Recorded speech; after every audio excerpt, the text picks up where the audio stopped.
works, among other things. He stresses good works in a very Jewish manner. You believe that God is one, you do well. Even the demons believe, and shudder.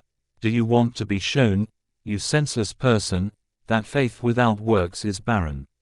Was not our ancestor Abraham justified by works when he offered his son Isaac on the altar? You see that faith was active along with his works. 70.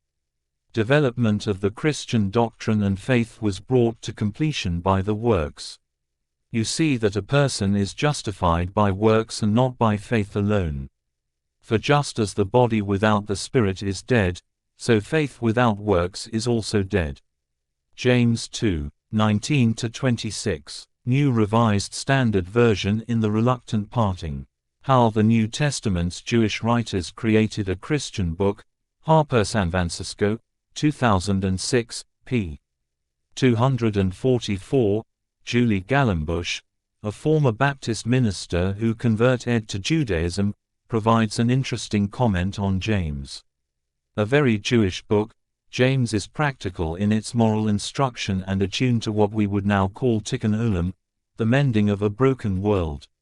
Martin Luther was correct that James does not show thee Christ in the same sense that Paul's letters do.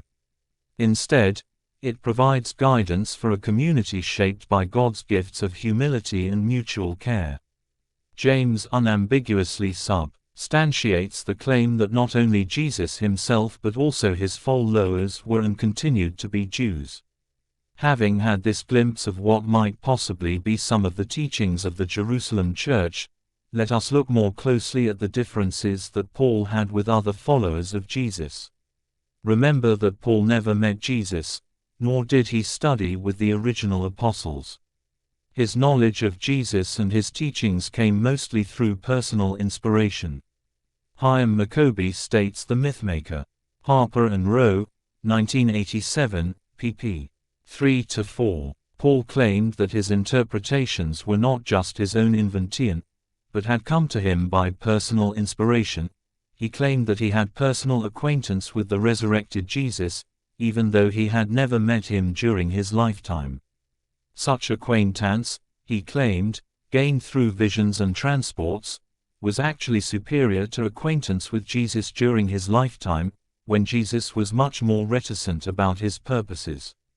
Paul, however good his motivations, could not pass on to us the exact words or actions of Jesus during the years he taught. Where did the concept come from? 71 on earth. He had no way of knowing exactly what they were. It is inevitable that he would be in some conflict with those who were actually with Jesus during those years. Their experiences and their memories of a flesh and blood man